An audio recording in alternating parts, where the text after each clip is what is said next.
شاعر رسول، شاعر نبوت حضرت حسان بن ثابت رضی اللہ تعالیٰ عنہ نے پیارے آقا کی سیرت میں فرمایا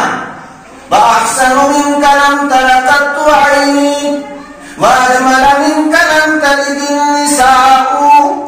خُلِقْتَ مُبَرَّأً مِنْ كُلِّ عَيْبٍ كَأَنَّكَ قَدْ خُلِقْتَ كَمَا تَشَاءُ۔ بقیہ ویڈیو دیکھنے سے پہلے محمود میڈیا چینل کو سبسکرائب کریں اور پاس والے بیل آئیکن کو دبا کر آل کے آپشن کو سلیکٹ کریں۔ جزاک اللہ۔ تھوڑی سی اس میں ترمیم کرنے کی کوشش کی اور فرمایا کہ اگر حضرت حسان بن ثابت رضی اللہ تعالیٰ عنہ یہ فرماتے وَأَحْسَنُ مِنْكَ لَمْ تَرَ قَطُّ عَيْنًا، تنوین لگا دیتے اس پر، تو اس کا ترجمہ یہ ہوتا ہے کہ کسی آنکھ نے نہیں دیکھا، لیکن چونکہ حضرت حسان بن ثابت رضی اللہ تعالیٰ عنہ اپنا تجزیہ بیان کر رہے تھے، فرمایا وَأَجْمَلَ مِنْكَ لَمْ تَلِدِ النِّسَاءُ، آپ سے زیادہ جمیل کسی ماں نے کوئی بچہ جنا ہی نہیں۔ اور آپ صلی اللہ علیہ وسلم کی پیدائش، ساری دنیا کی پیدائش کیسی ہوئی؟ جیسی اللہ نے چاہا۔ اللہ نے چاہا تو راتوں کو تاریکی دے دی، اللہ نے چاہا تو دن کو سویرا دے دیا، اللہ نے چاہا تو دریاؤں کو روانگی دے دی،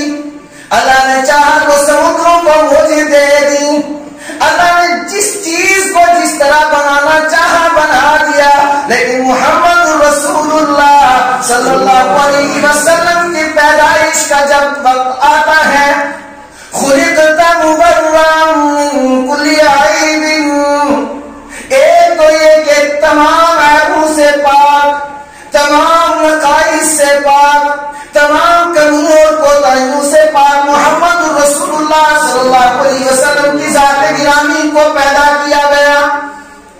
اور کأنک قد خلقت کما تشاء کہ پیدائش میں بھی محمد رسول اللہ صلی اللہ علیہ وسلم کی مشیت کا منشا برقرار رکھا۔ حضرت محمد عربی صلی اللہ علیہ وسلم کے سامنے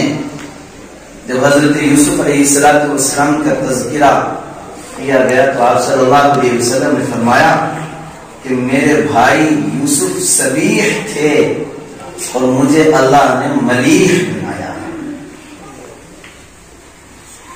صبیح کہتے ہیں چہرے کی سفیدی اور خوبصورتی کو، اور ملیح کہتے ہیں آپ کی زبان میں آسان کرنے کے لیے کہ نئے نقشے زیادہ خوبصورت ہونے کو۔ محمد عربی صلی اللہ علیہ وسلم کے